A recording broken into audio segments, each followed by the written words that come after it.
Hey guys, it's Ivy and welcome back to my channel. Today I'm going to be doing my December wrap-up. I read a few more books than I thought I would, so that's pretty great. I also read some really good ones this month, and one of them is actually one of my favorites of the year, so you'll get a little sneak peek of what's going to be in that video. So I'll just jump right in and get started. I'm filming on the porch, so if you can hear the drip from the snow, sorry.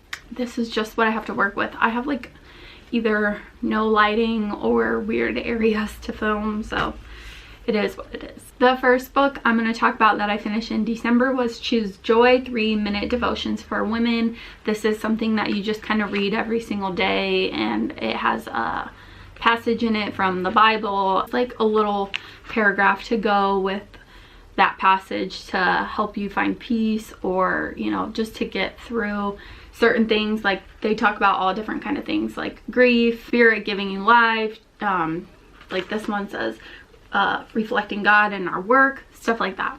I didn't rate this book just because it didn't feel like a necessary thing to rate. Like I wasn't reading this like for enjoyment. I was like reading it just once a day, just to, you know, get a little snippet out of it. In December, I also read Broken Prince by Erin Watt. This is the sequel to Paper Princess, and this book was picking up off of the huge cliffhanger that Paper Princess left us with, which was like mind-blowing. So I was really excited to get into this one. However, I didn't enjoy this one as much as I enjoyed Paper Princess, because a lot of the angst that was in Paper Princess wasn't in this.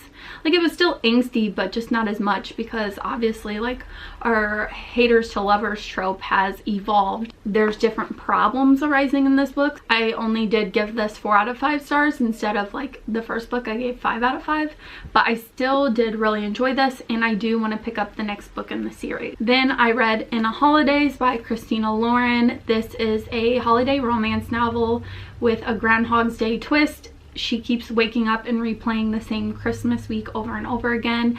And in the beginning, there's 2 brothers. One of them she likes, the other one they're just, you know, like friends. And she makes out with the one that she's just friends with, and she wakes up and she's like, what have I done? Like, this isn't even the brother I like. And then she restarts the whole week over again. This happens a few times. However, it needed to happen one more time. In my opinion, it didn't happen enough, and so I didn't like that. Our main character, her name was May, and I didn't really enjoy her that much. Like, she just was kind of boring to me, I guess. I don't know. I think I like Christina Lauren's other book. Well, I know I like that other book better, but I think it's because it was a haters to lovers. That was the what was that one called? The Unhoneymooners. I loved that one. That one was so much fun. This one I only gave 2 stars because I really didn't enjoy it as much. You know what? In romance, I think I like the haters to lovers trope the best, and so this really didn't have that, so it really didn't work for me. I only gave this 2 stars. The next book I finished was Kingdom of Ash by Sarah J. Maas. I was rereading this entire series this year, and it literally took me the whole year to read this series. And actually, I think I started it last year, 2019. I think I started reading The Assassin's Blade, so it spanned a long time for me to finish the series, because I didn't read it consecutively. I just picked it up whenever I felt like it. But I did give this 5 out of 5 stars again. I loved the battle scenes. Those are my favorite scenes in this book, I think. I just love how much power the women have in this series, and Irene is just so amazing, and I love that she gets her moment to shine in this book. I really enjoyed that, and so many things happen and so much gets wrapped up in this one. So I'm really glad to have reread the series, and I'm not gonna lie, I've been listening to Throne of Glass on audiobook again because I can't stay away. I can't. So I kind of am always listening to Throne of Glass, so I'd never like include it in wrap-ups because it's kind of just like always playing. I just thought I would mention that. So yes, Kingdom of Ash, 5 out of 5 stars. I love the series. I love the way Sarah wraps it up, and I just love these badass women. The next book I read was my December book of the month pick, and that was The Wife Upstairs by Rachel Hawkins. This book actually comes out in January, if I'm correct, January 7th, I think. So keep an eye out for this one. Definitely pick it up because it was a well-rounded thriller. It is about a woman who has a secretive past, and she is a dog walker in this really rich neighborhood, and she meets this man, and he gets a dog just so she can walk his dog. He had a wife who is missing, presumed dead. Her and her best friend died out at a lake, and we don't really know what happened. This has multiple perspectives in the novel. We have the wife's perspective, like leading up to the events at the lake, like, and her just, should I say leading? Does it lead up to the events at the lake? I'm not 100% sure, but the wife's perspective is in here. So you get snippets of their marriage, and you get the part where, I think her name is Jane, she is forming a relationship with this man, and they both have secrets.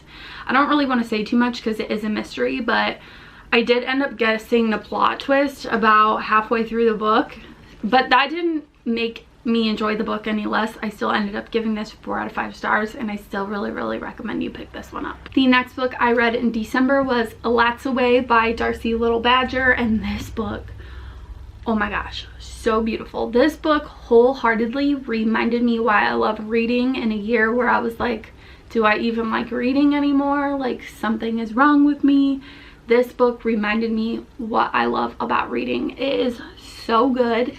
Our main character's name is A Lat's Away, and she can raise the spirits of ghosts. So she can raise the spirits of ghosts, and she has a little ghost dog. His name is Kirby, and her cousin dies, and while he's in between, he visits her, and he tells her, like, there's this doctor, and he's very sinister, like, don't believe what they tell you about my death, like, this man murdered me. So she goes on this adventure to try to figure out why this doctor murdered her husband,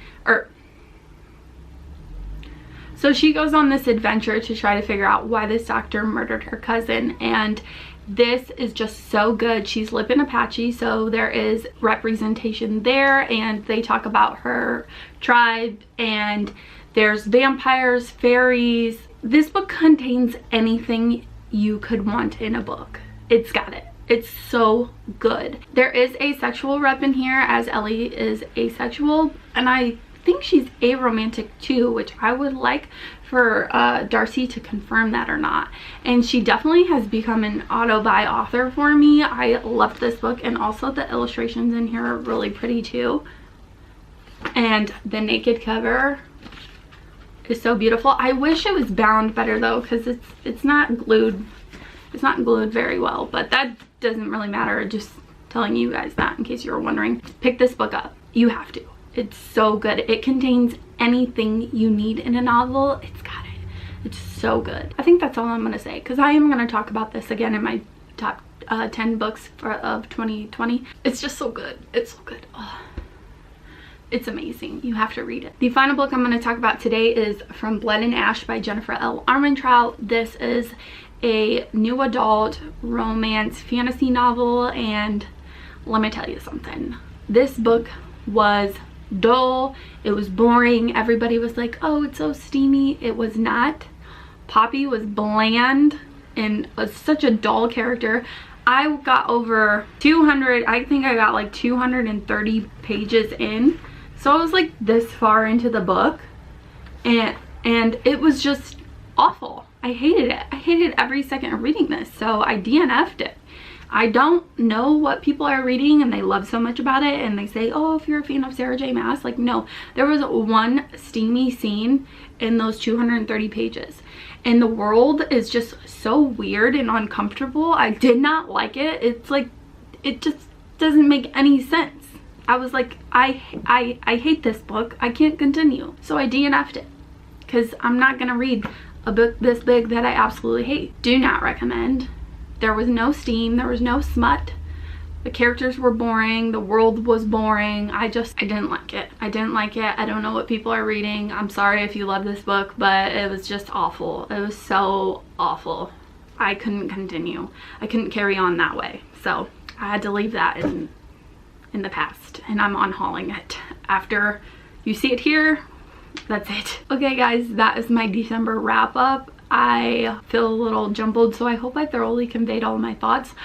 This is just a side note. On Christmas, I got hit in the head with the trunk of the car, and honestly, I think it gave me a concussion, because I have had a migraine ever since that day, and it has been a week now and I'm still like, my head is pounding and I still have like a huge knot right here. So I mean, I'm okay. I think I'm used to having migraines, so like what else is new? But so anyways, I just feel a little jumbled in the noggin. Anyways, please let me know in the comments down below what you guys read in the month of December, and if you made it this far in the video, please leave me some Christmas tree emojis in the comments down below. I think that's it. I think I'm gonna head out. Please give this a big thumbs up and subscribe. I hope you all have a beautiful day, and may the force be with you. Bye.